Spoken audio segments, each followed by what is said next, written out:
The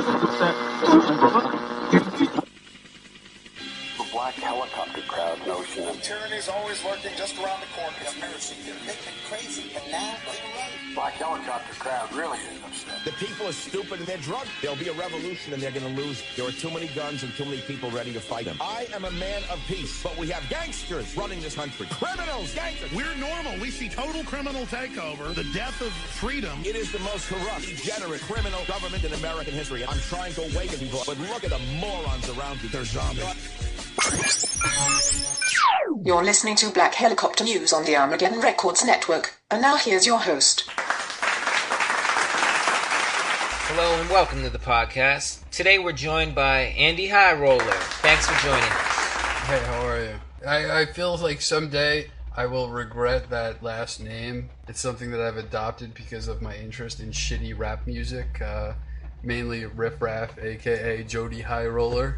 And yeah, I might not be happy with that investment in a few years, but we'll see what happens. Hey, he's signed by Diplo, and that's one of the premier. He is signed by, Diplo and Mad Decent, and I don't understand any of the other music on the label. It all seems like I went to an EDM festival, and it was 7 hours and not a drum set or a guitar on a stage, and I guess that's the way the music is moving for the youths. Less creativity, some would say. Maybe, maybe not. I don't know. Jim Morrison in the late 60s was interviewed and saying he thought that was the future of music, an individual getting to express their art without the confines of having to deal with 3 or 4 other individuals in order to create a concept, you know?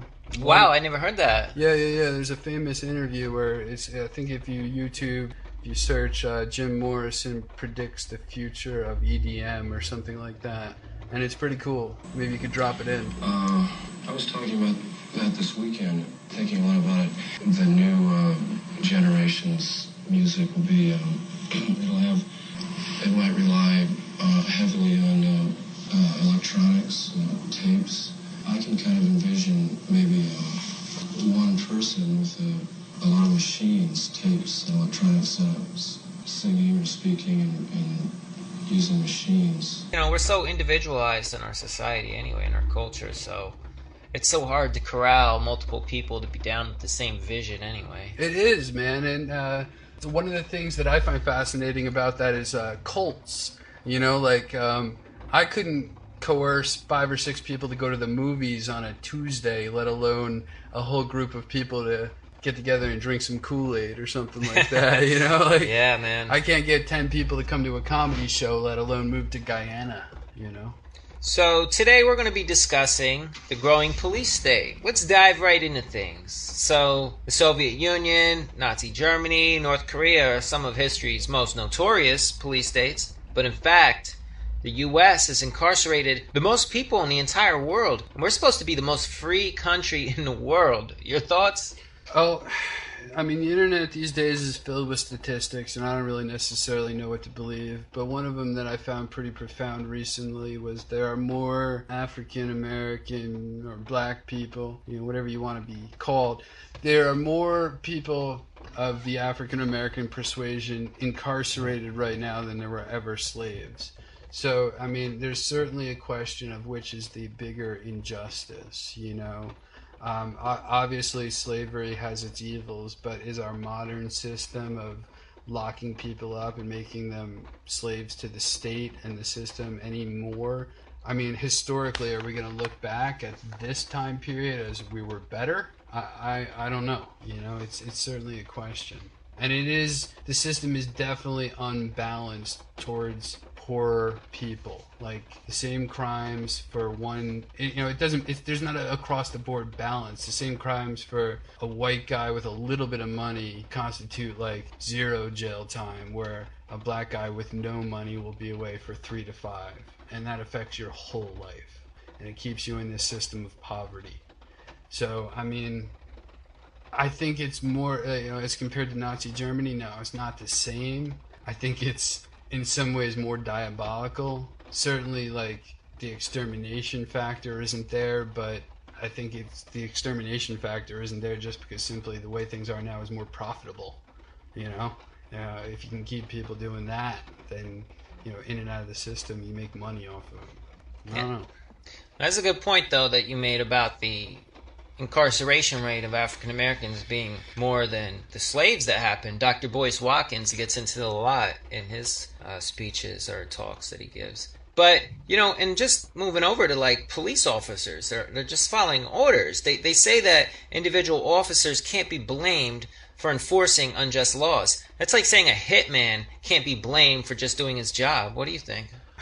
I've grown up with a distrust of the police. I grew up skateboarding, and the skateboarding community has always been chased around and harassed by the police, essentially for doing no harm.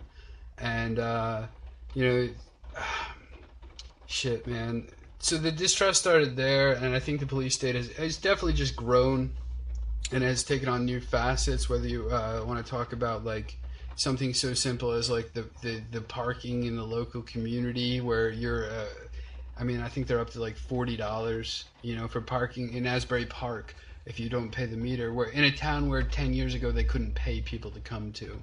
And there's been new facets of the police state which have erupted, the TSA and stuff like that, and the eventuality is that it's going to get worse, like there was the Boston bombing, and I was highly surprised after the Boston bombing that, because if a terrorist event can, like 9/11 can create the TSA, then if something happens at a public event like a marathon, then you have by that line of logic, you can create a TSA-like structure for any public event, and now you're being swiped or sniffed or patted down to go to a sports game or any major, any event where there's a large population, and that's scary. The logic extrapolated becomes scary. Yeah, and they get to escape moral responsibility, and they don't like being filmed because cameras provide accountability, when in fact it's creating an objective reference for all parties involved. So if they're not doing anything wrong, they shouldn't have anything to hide, and that they like to say to us a lot, right? So what do you think on filming police? Well, there's a lot of people that say things that 9/11 was pushed forwards because certain parties were aware that everything would be recorded in a few years. So instead of having, grainy footage of what happened on 9/11, that there would have been uploaded cell phone videos from people inside the trade towers showing you the video and stuff like that. That's a very broad answer to what you're saying. It might not even be an answer to what you're saying. I've had a couple of drinks. But no, I don't know. If it's about accountability at the right, it's the root of its accountability, and they want to be above the law. They want to be above the law. They are above the law. Let's just admit they are above the law, and I don't know. When you're, it's definitely scary. It's all real scary, and it's definitely. I think there's the freedom of the press. I think you have to re-examine exactly what press means. Is my cell phone video less valid because I'm uncredentialed? I don't work for a newspaper or something like that. I don't think so. Freedom of the press was created to keep a fair system, and I think that's definitely being attacked these days. Grammy Award winner and platinum recording artist, President Zen-1. His debut studio album, Philosopher's Stone, including the smash single, New World Order. President Zen-1, Philosopher's Stone, the digital album, available on iTunes, Amazon Music, Google Play, and cdbaby.com. Get your copy today.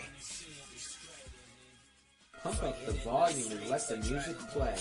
President Zen-1 and his new CD, Rorschach Test, featuring the smash single, Project Bluebeam. Rorschach Test, available on iTunes, CD Baby, Reverb Nation, and other fine music stores. You can buy my new CD, Rorschach Test and Philosopher's Stone, both for only $9.99.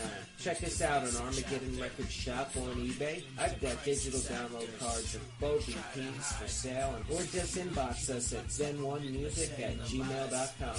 What are you waiting for? Andrew Robinson here. At Armageddon Record Shop, we've partnered with eBay to expand our operation. My goal is to find the best deals on the highest quality products and give them to you at the lowest prices possible. The New World Order wants us dependent. We need to be self-sufficient. Visit us at ebay.com/USR/Armageddon Record Shop. Books, video games, clothing, and much more. New items every month. Armageddon Record Shop on eBay. You're listening to Black Helicopter News, your trusted news source in the alternative media. Moving on.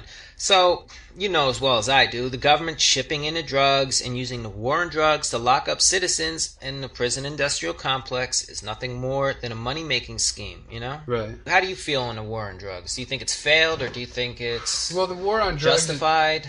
The war on drugs has definitely failed, and I think that there's starting to be a mainstream realization of that now, and you're seeing that in states like Colorado and Washington and California, Maine. These states have started to really loosen up or legalize marijuana, all with positive benefits, you know.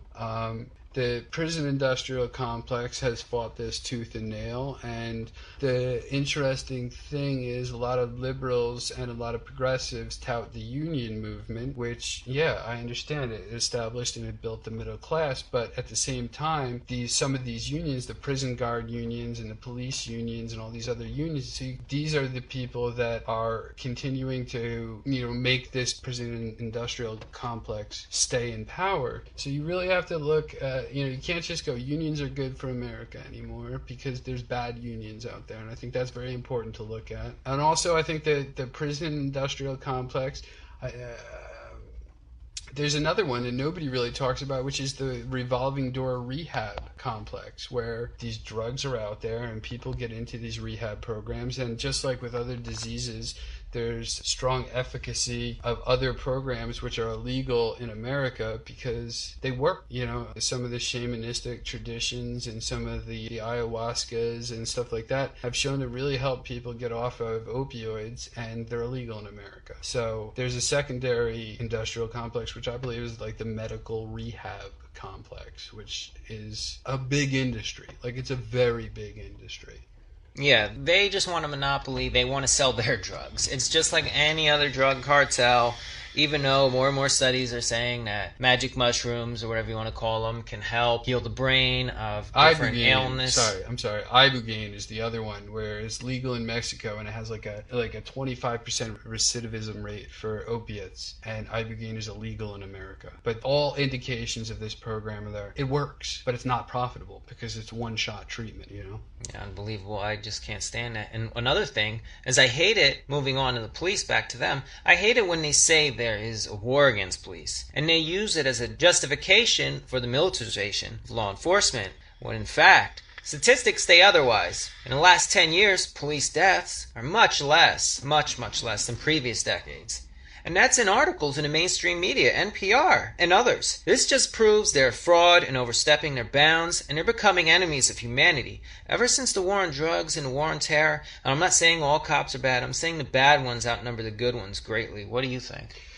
Okay, so I think when it comes to the police, you have tiers of evil, okay? I think there are some cops out there who do the right thing, okay? But if you want to talk, but they want to tout, all cops want to tout themselves as heroes.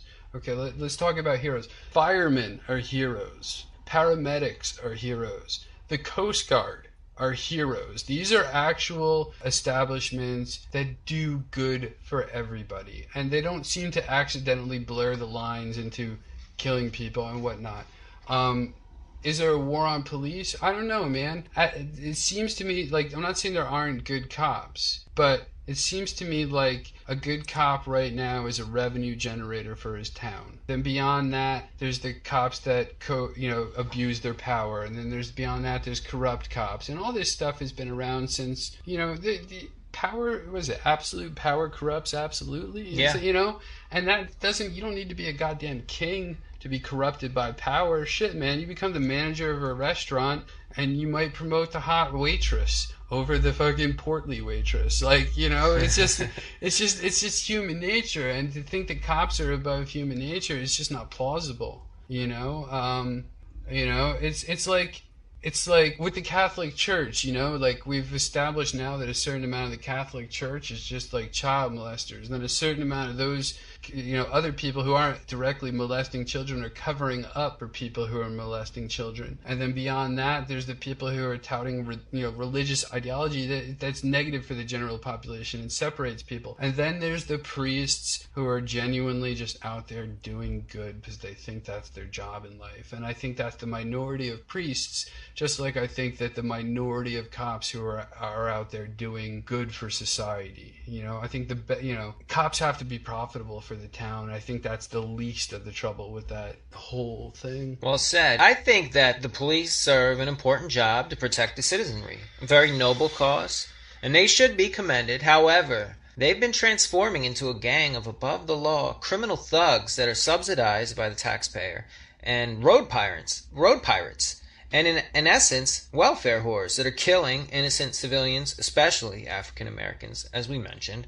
So, what do you think? Well, I think the inevitability of capitalism is creating two different tiers of society. Like, it's well established right now that the middle class is dying, so you're going to have very rich people and very poor people. And you need some kind of thing in between them, some kind of protection. Because when it becomes, like, the surplus population of the poor becomes too disenfranchised and too, they don't have anywhere to go, shit's gonna happen, and somebody needs. I think the people in power are very aware that is an inevitability of capitalism, and I think that they need a power structure in place to protect themselves eventually. And it's sad to say, but the Occupy movement started to grow, and then it was completely co-opted, and it's freedom of speech. You can't carry a sign anymore because you might take the stick off your sign and use it as a weapon. And if you're an organizer of an event, a protest event, and the protest becomes violent, then that can be put under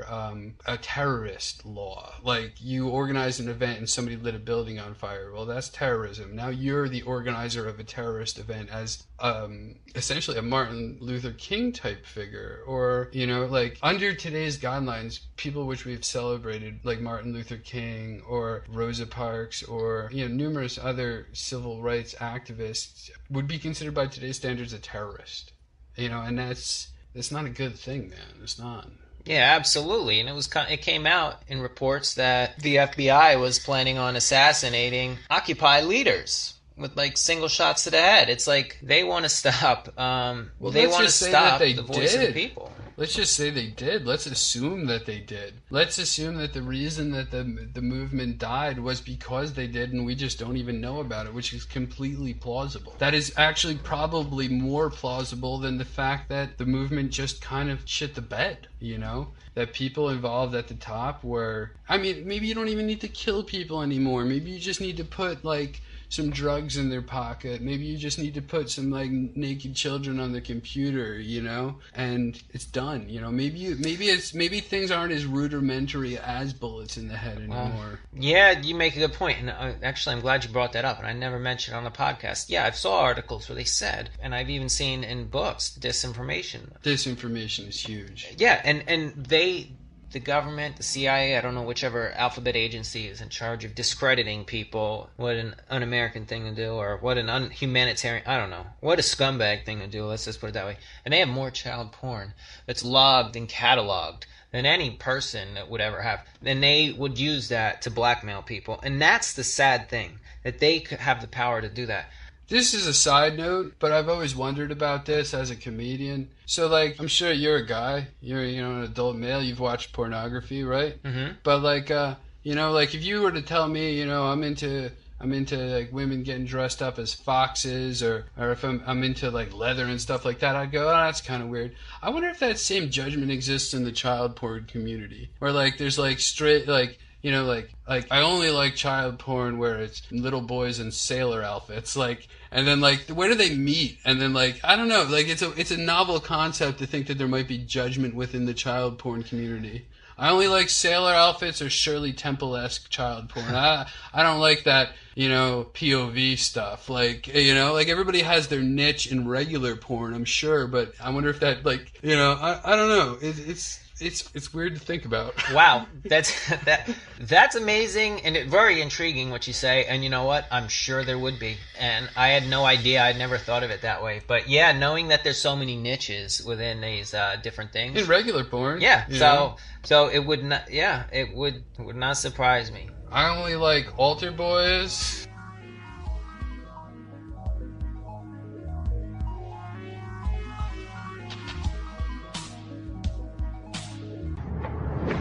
People should not be afraid of their governments. Governments should be afraid of their people.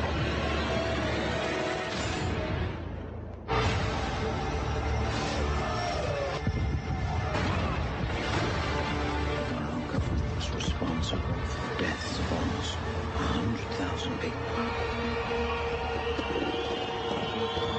You really want to know?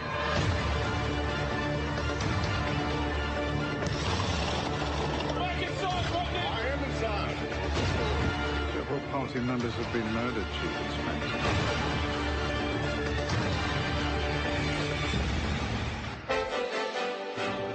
We're interrupting your regularly scheduled program to bring you this terrifying report. It was almost as if it were a planned implosion. It just pancaked. Jane, what more can you tell us about the Salomon Brothers building and its collapse? New York, very much a city still in chaos. The phones are not working properly. The subway lines are not working properly. The sky now black with smoke in front of us. Just across the Tigris River here. This is shock and awe, Tom, to the population of Baghdad. Shock and awe, indeed. The people you liberate will witness the honorable and decent spirit of the American military. Either you are with us or you are with the terrorists. Come on. It is a big idea, a new world order. I love my dad. I'd kill for him. I'd go to prison for him because I love him so much. I love Bill Clinton. What does that make Hillary Clinton to the Bush family? My sister-in-law. When you are subverting the power of government, that's a fundamentally dangerous thing to democracy. What do you think of Edward Snowden? I think he's a traitor. Obama is the one that kills the U.S. troops if the Russians bomb any of them. Obama is the one that put them in harm's way. Obama is the one using them as human shields. It is the most corrupt, degenerate, criminal government in American history. I'm here to warn people. You keep telling me to shut up. This isn't a game.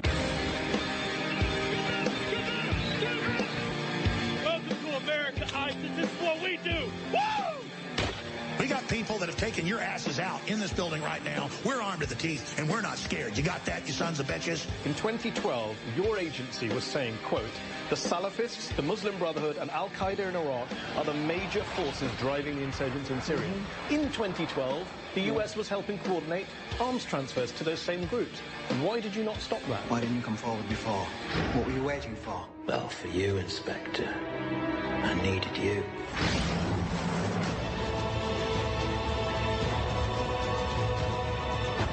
I suddenly had this feeling that everything was connected. We're all part of it. Are we ready for it? You're listening to Black Helicopter News. So, Andy Highroller, I was just on your podcast, and before we go, I want you to plug yourself and tell everyone about where to visit you online. But before we go, and before you give your plugs, is there anything else you want to discuss before we go? We discussed a ton at Kim Marie's in Asbury Park, New Jersey. We discussed a lot on our I was on your podcast minutes before this one, before you're appearing on mine. So we touched a lot of subjects today, and I got to say, I'm proud to know you, man. You're a good friend, man. This has been the most intellectually stimulating conversation I've had in a while, and one of the best podcast guests, definitely, hands down. So anything else do you want to discuss before we go? Any other topics you want to talk about? Oh, first off, I'm hungover from yesterday, and if you think this was intellectually stimulating, you should catch me when I'm fresh. I feel like I've mumbled and meandered my way through many points. What I would talk about, yeah, man, is I think that in this community, I think in New Jersey in general, there's a cultural void that happens because we are next to two giant cultural hubs, right? We're next to Philadelphia and we're next to New York, right? So any cultural or interesting people or people who have really great ideas or creativity aren't going to stick around here. right? They're going to go to Philadelphia. They're going to go to New York, not to mention the whole rest of the goddamn world and the West Coast, which seems to be way more progressive and, you know, enlightened than we are. So we have this small, or had, I'm not really sure what the question is, but we had this small cultural hub of Asbury Park, which we're overlooking now, and it's being bought up. It's being bought up by corporate people. It's being bought up by rich white people who wouldn't have set foot here fucking 10 years ago when poor artists moved to this community. I've been coming here for 15 years skateboarding, and it's changed, man. It's changed, and I don't think it's a positive change. Like, it seems like on paper, yeah, the town's making more money and the ghetto's being pushed back, but those people in the ghetto, man, they don't necessarily want to be there, and they need a place to go. Okay, so you're just displacing a community at its root. But at the same time, this place is going to become too expensive for artists. And once it becomes too expensive for artists, you're going to wind up with Starbucks on the corner. You're going to wind up with safe. Art should never be safe. That's rich people art, man. Gallery art is rich people art, and this town of Asbury Park is heading there, man. We're heading to a place where, dude, this studio apartment here used to be $500, now it's up in the thousands. You're going to develop this town, you're going to develop this real estate, and it's going to lose its soul. Yeah, well said. And I've always wondered that. They always play the shell game, where they just try to move from place to place and push people out. And where do they expect the people to go when everyone is trying to do that major development and whatnot? Yeah, and where does the ghetto go, man? Yeah, where does it go? I don't know. I think it goes to other towns. But then they keep pushing it out. So, like, what's next? Exterminations? Mafia style, shot to the back of the head? Like, what are you going to do? Because there's large portions that just can't just disappear in the thin air. If there's anything, I think if there's anything historically that people have learned from the Holocaust or the Armenian Holocaust, which not a lot of people talk about, I think that extermination raises eyebrows. Of course, extermination raises eyebrows, but at the same time, I think people have realized that extermination isn't profitable, and so they're not going to do that. There's never going to be. I mean, people talk about the FEMA death camps and stuff like that, but I don't think as long as drudgery is profitable that we'll see that. That's one of the reasons I disagree with Alex Jones. That's one of the reasons I disagree with the ultra pessimistic views of what's going to happen in America.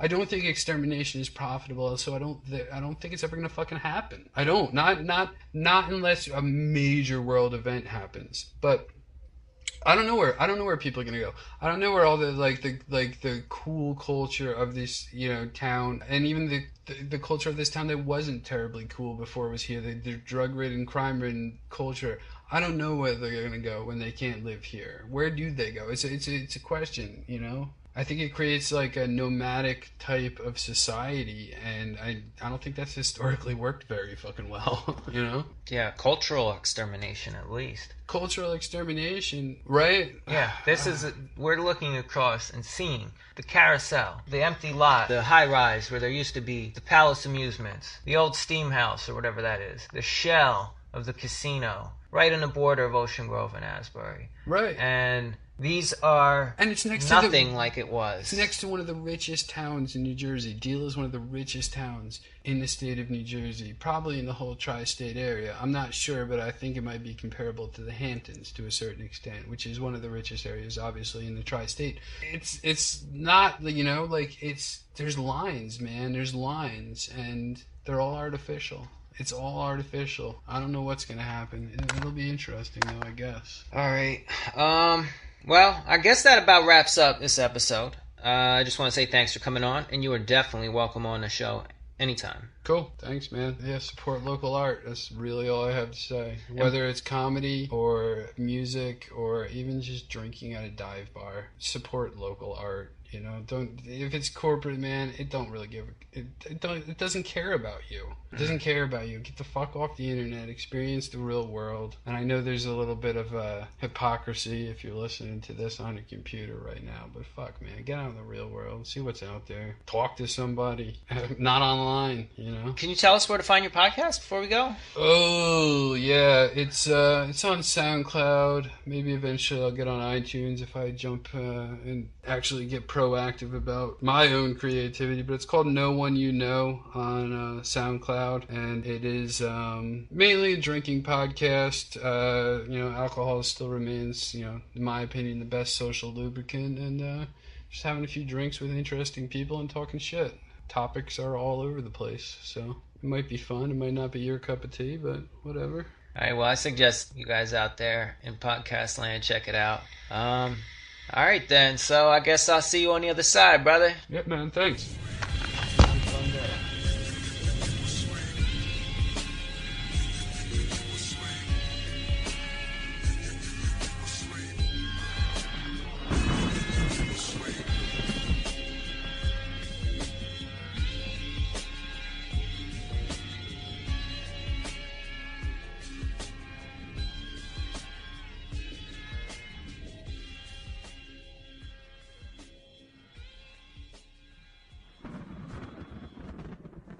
This has been a worldwide broadcast.